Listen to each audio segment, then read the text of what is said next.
إن الحمد لله نحمده ونستعينه ونستغفره ونتوب إليه ونعوذ بالله من شرور أنفسنا وسيئات أعمالنا من يهده الله فلا مضل له ومن يضلل فلا هادي له وأشهد أن لا إله إلا الله وحده لا شريك له وأشهد أن محمدًا عبده ورسوله. أعوذ بالله من الشيطان الرجيم. يا أيها الذين آمنوا اتقوا الله حق تقاته ولا تموتن إلا وأنتم مسلمون. يا أيها الناس اتقوا ربكم الذي خلقكم من نفس واحدة وخلق منها زوجها وبث منهما رجالا كثيرا ونساء واتقوا الله الذي تساءلون به والأرحام إن الله كان عليكم رقيبا. يا أيها الذين آمنوا اتقوا الله وقولوا قولا سديدا يصلح لكم أعمالكم ويغفر لكم ذنوبكم ومن يطع الله ورسوله فقد فاز فوزا عظيما. يقول الله سبحانه وتعالى في شأن يوم الجمعة: يا أيها الذين آمنوا إذا نودي للصلاة من يوم الجمعة فاسعوا إلى ذكر الله.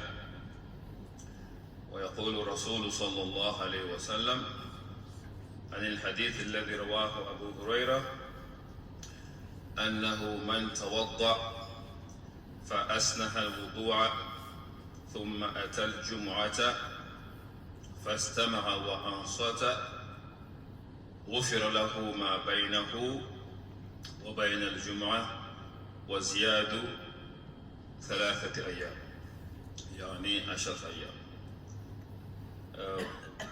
May Allah accept our Jummah.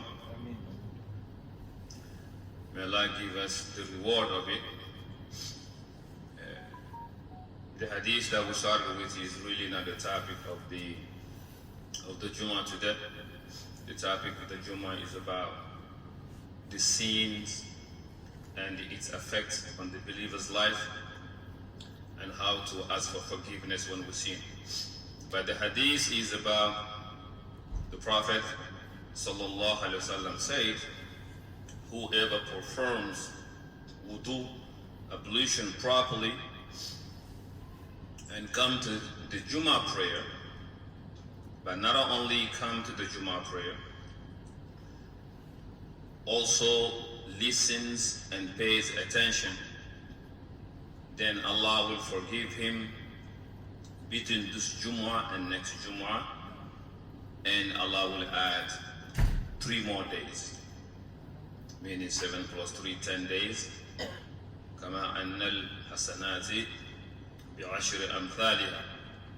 So for 10 days, your minor sins will be forgiven as long as you come to Jummah, you adhere by the rules of listening and paying attention. ولكن قال في الحديث ومن مس الحصى فقد لغى. In the time of the Prophet, the masajid didn't have carpets. They had sand and pebbles. So oftentimes people would touch the pebbles, the small stones. The Prophet said, if you touch a small stone for no reason, then you lost the reward of your Jummah. I guess we can all translate these days what our small stones are. They're not small anymore, they're called cell phones. So if you lose the reward of your Jummah, you get the reward of praying Dhuhr, but Jummah has gone you by. So let's pay attention to distractions, cell phones, clothing, carpet, anything that's not absolutely necessary to touch and play with is really not worth it. But as we mentioned, تعلموا أن أصدق الحديث كتاب الله وخير الهدي هدي محمد صلى الله عليه وسلم وشر الأمور محدثاتها وكل محدثة بدعة وكل بدعة ضلالة والعياذ بالله من البدع ما ظهر منها ما بطن. أيها الناس، اعلموا أن الإثم والذنوب في الإسلام تعتبر الإثم أمرا ضارا ومدانا، حيث يفهم أن الإنسان يتسبب في ضرر لنفسه وللمجتمع عندما يختار الخطيئة. تعتبر الخطايا في الإسلام مخالفة لتوجيهات الله وتقويضا للنظام الأخلاقي الذي وضعه الإسلام،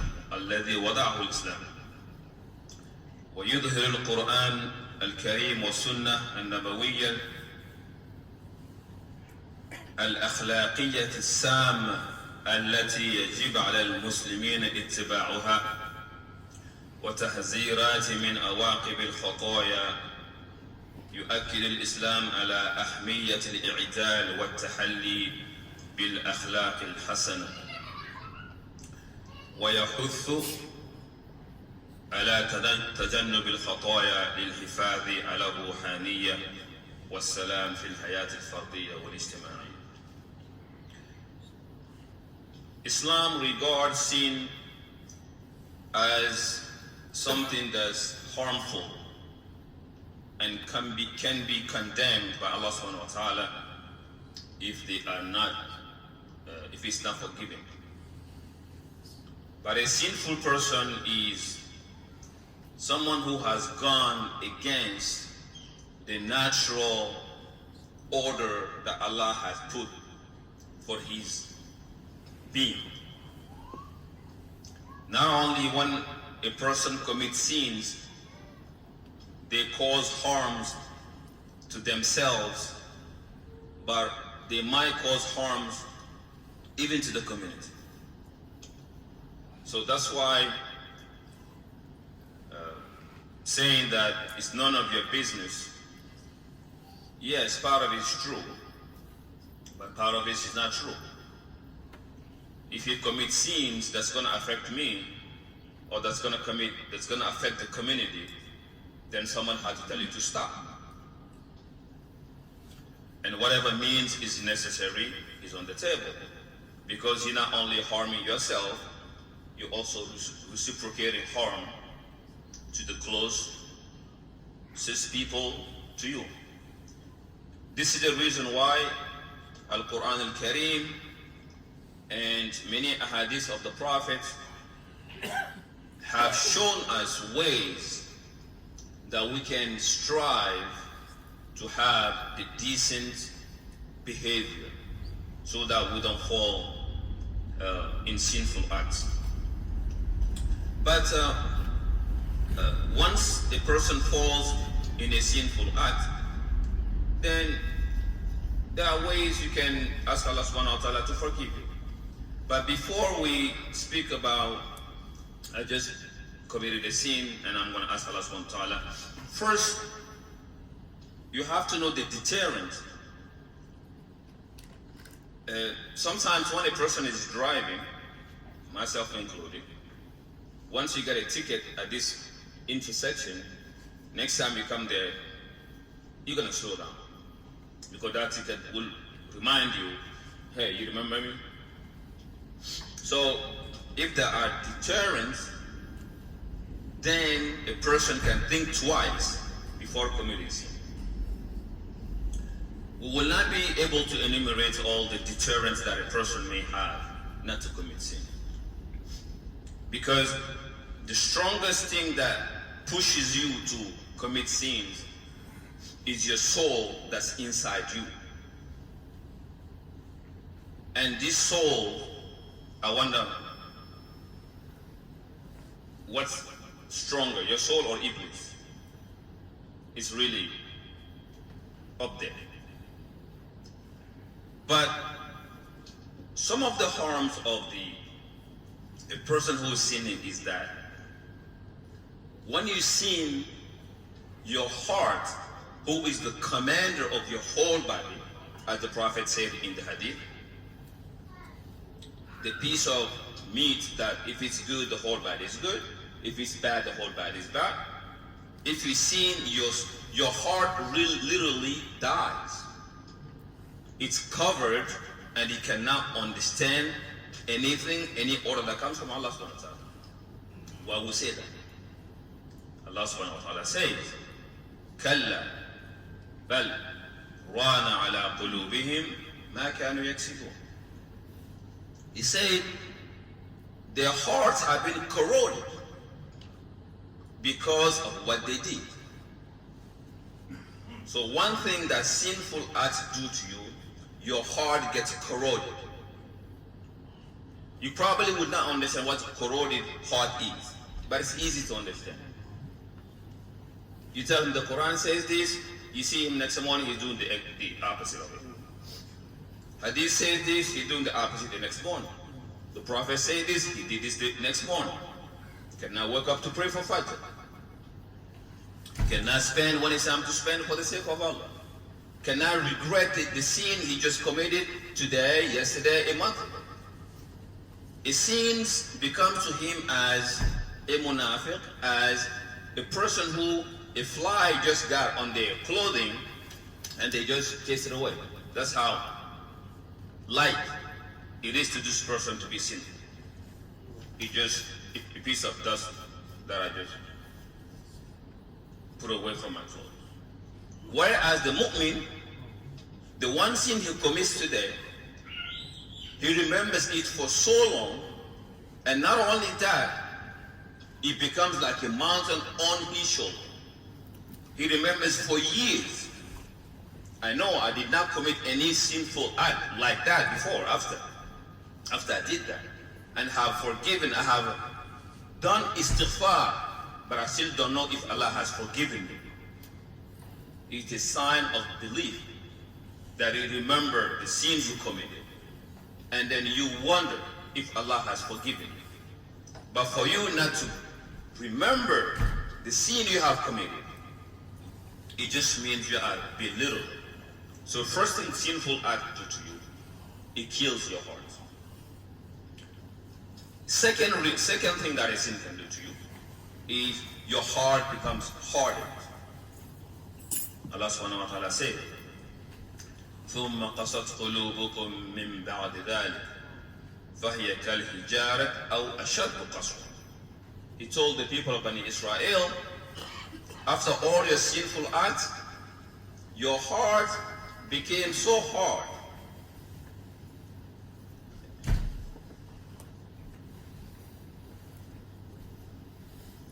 It became so hard, harder than stones and rocks. It becomes so hard that, but he said, وَإِنَّ مِنَ الْحِجَارَةِ لَمَا يَتَفَجَّرُ مِنْهُ. But you see, even a rock sometimes gets split and the water comes out of it. And you see rocks falling sometimes. We don't know why they're falling. They're doing this for what? Khashyatillah. Because they fear Allah subhanahu wa ta'ala. Yes, rocks fear Allah subhanahu wa ta'ala. Because Allah subhanahu wa ta'ala said, وَإِن مِّن شَيْءٍ إِلَّا يُسَبِّحْ بِحَمْدِهِ وَلَكِنْ لَا تَفْقَهُونَ تَسْبِيحًا.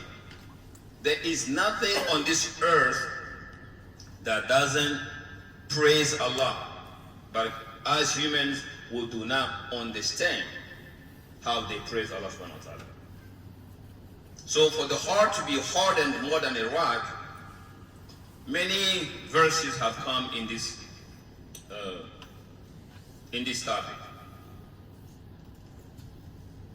And because of this hardship of the heart, that Allah subhanahu wa ta'ala makes these people the first target that can be for his punishment. Another thing that sinful acts can do to you, الذنوب تقصر الأعمال. Sinful acts reduce your lifespan. Your lifespan is a subject of many conditions. Someone who keeps the family relations, Allah can say, I'm going to give him 40 years. But if he does this and does this, I add 10 years. Just a number that I'm throwing out. If he does this and does this, I add this. But if he does this and does this, then I subtract this. But ultimately, the final number doesn't change. Allah knows that, which is in Lawh al-Mahfuz. But there are conditions. What's the proof of this? Allah subhanahu wa ta'ala said, فَلَوْلَا كَانَتْ قَرْيَةٌ آمَنَتْ فَنَفَعَهَا إِيمَانُهَا إِلَّا قَوْمُ يُونُسَ لَمَّا آمَنُوا كَشَفْنَا عَنْهُمْ عَذَابَ الْخِزْيِ فِي الْحَيَاةِ الدُّنْيَا وَمَتَّعْنَاهُمْ إِلَىٰ حِينٍ. So the people of Sayyidina Yunus, when punishment day came, Allah knew exactly what was going to happen on punishment day. But what did he send the punishment? He knew they weren't going to get punished. Why did he send it? Why did he send it? Sayyidina Yunus was so sure that they were going to get destroyed that day, he left without the permission. And ultimately got swallowed by the whale. And later on revived. But the lesson is, these people were spared destruction on that day because what? They did istighfar. They repented. So Allah gave them more years to live. If they had not done that tawbah on that day, they were going to get destroyed. So things you do might extend your life, and things you do might shorten your lifespan. So for the ones of us who are always sinning, this is a deterrent that we have to think of. If you want to live longer, stop disobeying Allah subhanahu wa ta'ala. If you want to live longer, I don't think anyone will raise their hands here that I want to live shorter life. No.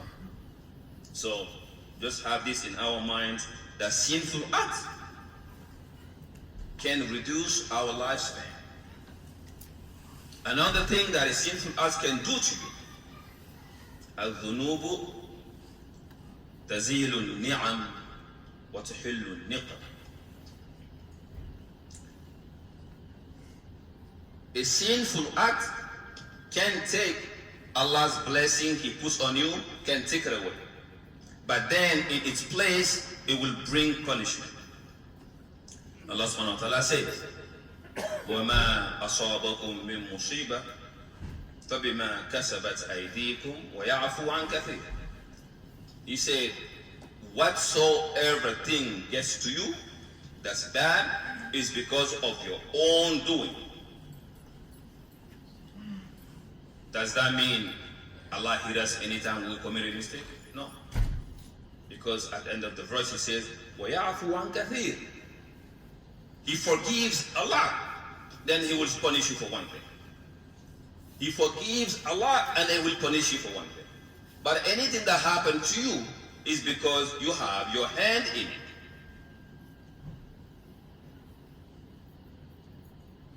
It's a topic that developing it cannot be done in 1 or 5 minutes, but yes, there's a qada wal qadar.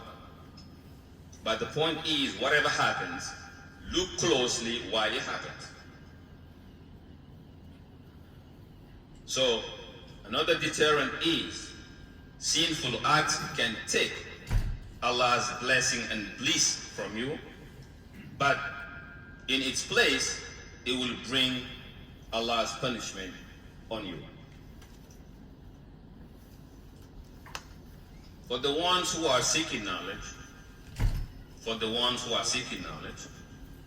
or for the ones who are learning something, We all learn something, I think. You never finish learning until you pass away.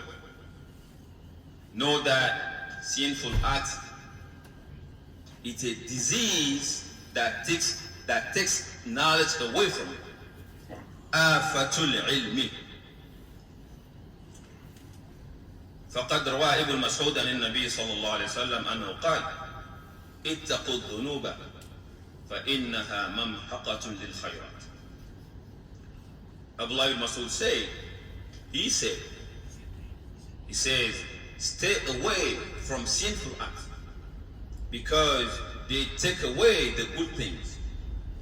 إن العبد ليذنب الذنب فينسى به العلم الذي كان قد علم.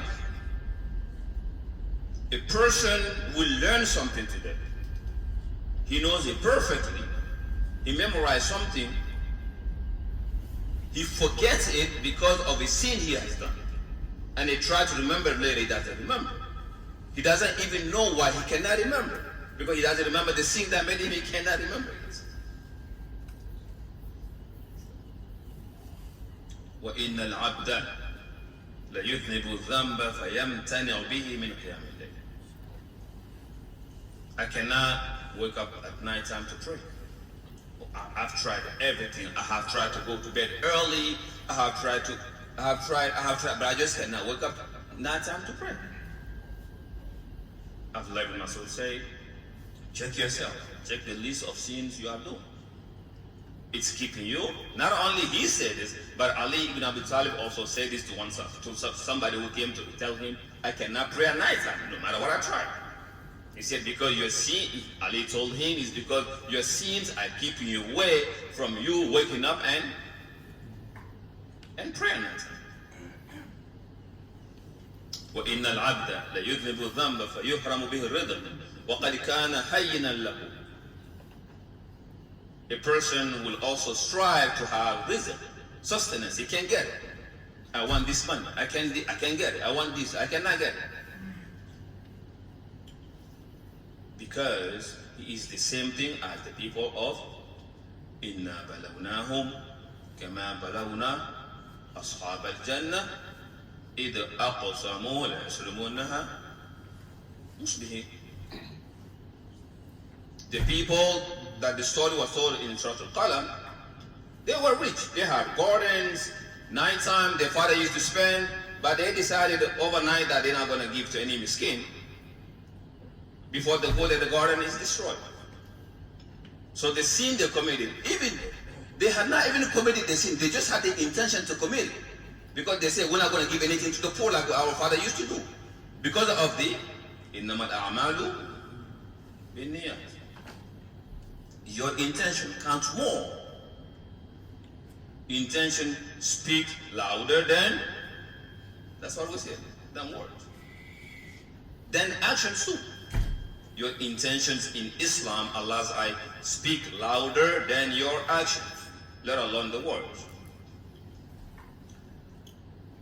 On the same concept of seeking knowledge, Imam Shafi'i, radiallahu anhu, we all know, is one of the people that were known for their capability to memorize so fast. It is said that he was a student to Imam Malik.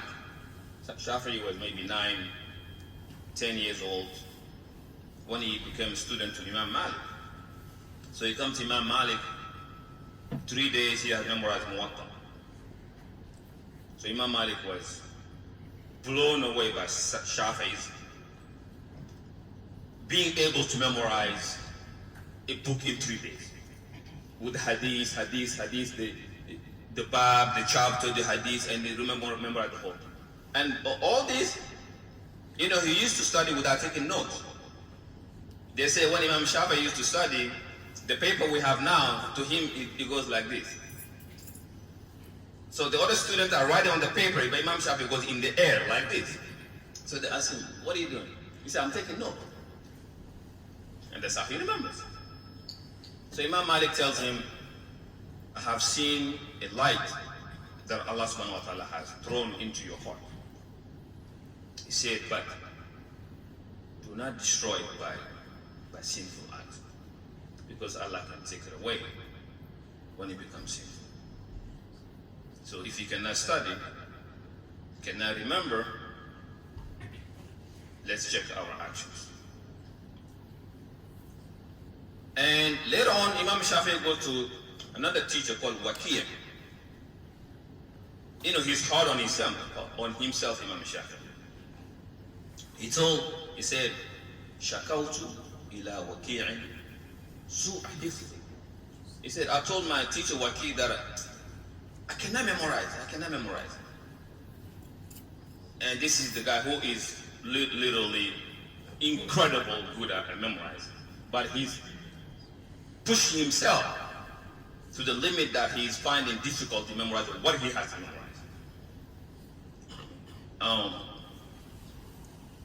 So he told his teacher Waqi', I cannot memorize. He says, فَأَرْشَدَنِي إِلَىٰ تَرْكِ الْمَعَاصِي وَقَالَ لِي إِنَّ الْعِلْمَ فَضْلٌ نُورٌ مِّنَ اللَّهِ وَنُورُ اللَّهِ لَا يُهْدَى لِعَاصِي. Waqi' told me that Allah's knowledge is a light that Allah puts in people's heart, that He gives people, but He doesn't give it to the one who is sinful.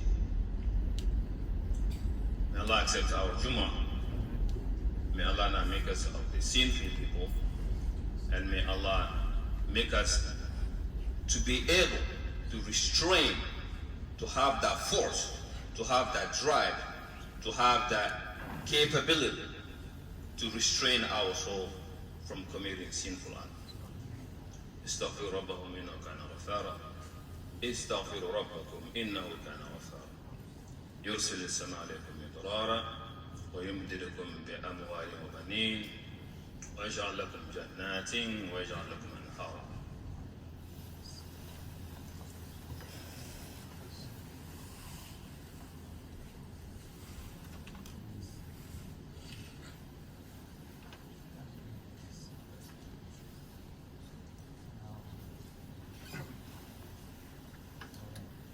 الحمد لله الذي أنزل على عبده الكتاب ولم يجعل له عوجا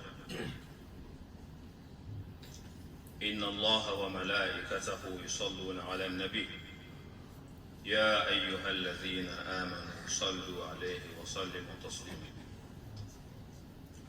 اللهم صل على محمد وعلى آل محمد كما صليت على إبراهيم وعلى آل إبراهيم في العالمين إنك حميد مجيد.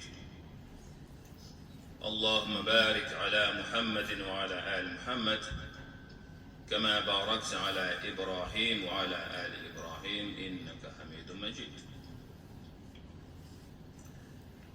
اعلموا أيها المسلمون أن الله سبحانه وتعالى خلقنا ولم يتركنا سدى.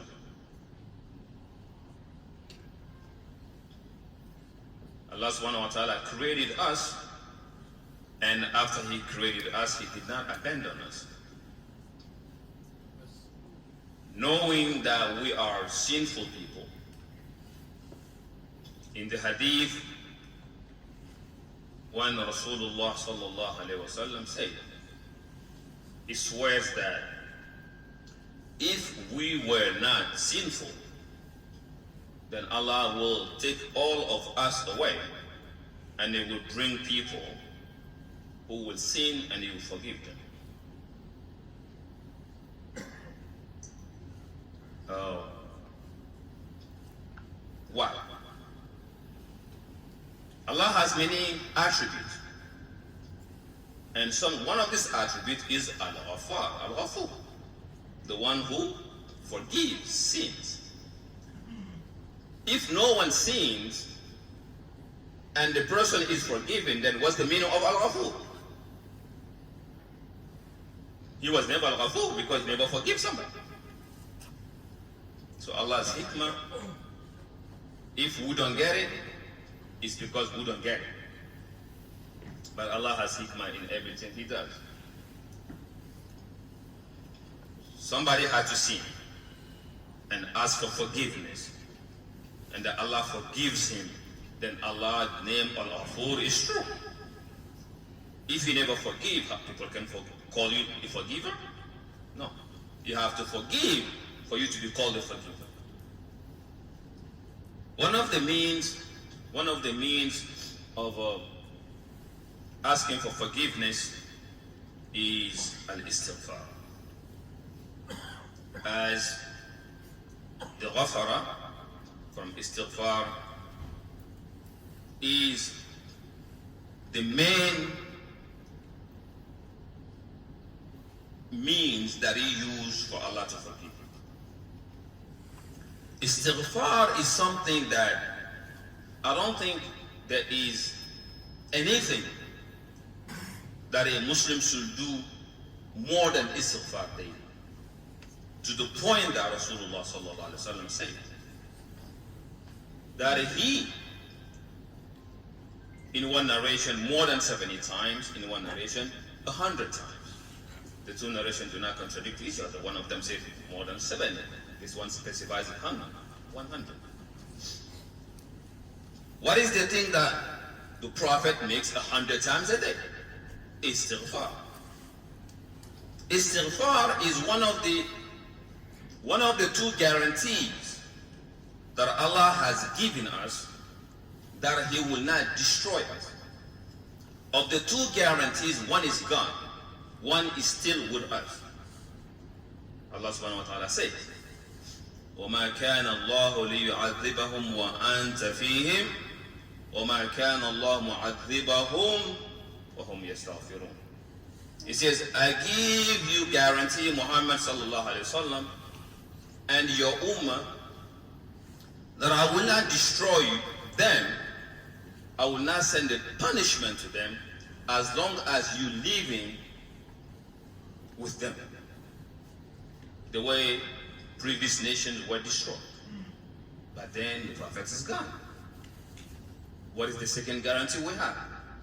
Allah subhanahu wa ta'ala said, وَمَا كَانَ اللَّهُ لِيُعَذِّبَهُمْ وَمَا كَانَ مُعَذِّبَهُمْ وَهُمْ يَسْتَغْفِرُونَ. Allah will not destroy them as long as they do istighfar. As long as you are doing istighfar, Allah will not destroy you for your sinful acts. On the contrary of when a sinful act reduces your life, istighfar adds to your life. What's the proof? We just mentioned it earlier. If the people of Sayyidina Salih, the only reason their lives were extended is because they repented. So, asking forgiveness by the way of istighfar can add years to your life. This is what happened to the people of Yunus. And istighfar can also open the doors of sustenance, the doors of rizq. Everything you want that Allah gives you, the door is istighfar. Allah subhanahu wa ta'ala said, وَأَنِ اسْتَغْفِرُوا رَبَّكُمْ ثُمَّ تُوبُوا إِلَيْهِ يُمَتِّعُكُمْ مَتَاعًا حَسَنًا إِلَى أَجَلٍ مُسَمًّى وَيُؤْتِ كُلَّ ذِي فَضْلٍ فَضْلًا. But then, وَإِن تَوَلَّوْا فَإِنِّي أَخَافُ عَلَيْكُمْ عَذَابَ يَوْمٍ كَبِيرٍ. It says, I will give you the enjoyment of this life until certain date. But then, if you turn around by committing sinful act, then I'm not afraid. I'm warning them of a punishment of a day to come. How istighfar and repenting gives you sustenance and wisdom. Sayyidina Nuh said to his people, فَقُلْتُ اسْتَغْفِرُوا رَبَّكُمْ إِنَّهُ كَانَ غَفَّارًا. Sayyidina Nuh tells his people, ask Allah for istighfar, He will forgive you. One thing. Second thing, يُرْسِلِ السَّمَاءَ عَلَيْكُمْ مِدْرَارًا. He will make rain come down upon you. وَيُمْدِدْكُمْ بِأَمْوَالٍ وَبَنِينَ. He will give you money. He will give you sons. وَيَجْعَلْ لَكُمْ جَنَّاتٍ وَيَجْعَلْ لَكُمْ أَنْهَارًا. He will give you gardens. مَا لَكُمْ لَا تَرْجُونَ لِلَّهِ وَقَارًا. So if you are a trader, if you are an employee, an employer, you want more money, istighfar and tawbah. كما أن الرزق لا يستجلب بحيلة. It's not because you are smart that money comes in. Yeah, Allah has decreed one day you're going to be a millionaire, but not in your bed. The condition is that you're going to study hard, and you're going to invent something, you're going to create something that people need. Money will never come flying from the window and you become a billionaire. No. Even the rizq has conditions. Yes. The condition is for you to do your part, then Allah does his part. Yes, there is a sustenance, there is a rizq that has... I cannot believe of any rizq that has no conditions. Even when you inherit, the condition is you're going to inherit it from somebody. Even if you beg, the condition is you have to get out, stand in the corner and ask people, give me money. The person who gives you $5 in the corner doesn't know your apartment number. They cannot go to your building and knock at your door and give you $5. No. So the condition for the beggar to have the $5 for him to get out, go stand outside and beg and ask the person to give you. That's the condition. It's a rizq. Yeah, Allah said it's your rizq, but you have to do your part. It's not going to come flying through the window. Al-istighfar is a condition for your dua to be accepted. يقال أن رسول الله صلى الله عليه وسلم قال أقرب ما يكون العبد من ربه ساجد. The position that's the closest to Allah is when you perform a sujood. The Prophet tells us when you are doing sujood, do a lot of dua. So there are sometimes, there are occasions that you cannot miss. When it's raining, Ramadan, ask somebody to pray for you. When you're praying, the best position to pray is when you make the sujood. So there are instances that we should not really miss. We have issues, we have problems, constant problems. Prophet tells us, and Ibn Abbas radiallahu anhu قال قال رسول الله صلى الله عليه وسلم من لزم الاستغفار جعل الله له من كل ضيق خرجا ومن كل هم فرجا ورزقه من حيث لا يحتسب. Ibn Abbas said that the Prophet sallallahu alaihi wasallam said, whoever's habit is to always say astaghfirullah, astaghfirullah. But there's a way to say astaghfirullah. It's not astaghfirullah, astaghfirullah. No. You ask forgiveness by remembering something you have done that's wrong. And then you asking Allah to forgive you. Now it doesn't have to come to your mind that fornication, lying. No. Sinful act is not only this. You can easily see a needy person that needs it, but you don't give it to them. You can really see a person who is sick. You are informed that somebody is sick. You have the time to go and visit them, and you don't visit them. If you can, Yawm al-Qiyamah, Allah asks you, I felt sick, you didn't come visit me. And the person will say, you are the Lord of the universe, how can you get sick? Allah will say, didn't you hear that my slave so and so got sick? And he didn't go visit them. So when we say sin, we're not saying about al-mubiqat, we're not saying about the kaba'ir that's going to destroy you, no. Do not belittle any sin that might happen to you or that might come to your mind. وَلَوُ التَّقْصِيرِ فِي حَقِّهِ. Even not doing your best to get to the point of ihsan is being shortened. This is everything we're talking about. May Allah give us the means to avoid the sinful act. And may Allah make us of the people that have always istighfar on their tongue. ربنا حبب إلينا الإيمان وزينه في قلوبنا وكره إلينا الكفر والفسوق والعصيان واجعلنا من الراشدين. اللهم أصلح شباب المسلمين ووفقهم لطاعتك وجنبهم أسباب سخطك واجعلهم ذخرا للإسلام والمسلمين. اللهم وأصلح علماء المسلمين ووفقهم للأمر بالمعروف والنهي عن المنكر واجعلهم ذخرا للإسلام والمسلمين. اللهم وأصلح ولاة أمور المسلمين وارزقهم البطانة الصالحة الناصحة التي تدلهم على الخير وتعينهم عليه. اللهم وأصلح نساء المسلمين واحفظهن من التبرج والسفور ومن فتنة الضلالة والمفسدين. ربنا لا تؤاخذنا إن نسينا أو أخطأنا. ربنا ولا تحمل علينا إصرا كما حملته على الذين من قبلنا. ربنا ولا تحملنا ما لا طاقة لنا به واغفر لنا واعف عنا واغفر لنا وارحمنا أنت مولانا فانصرنا على القوم الكافرين.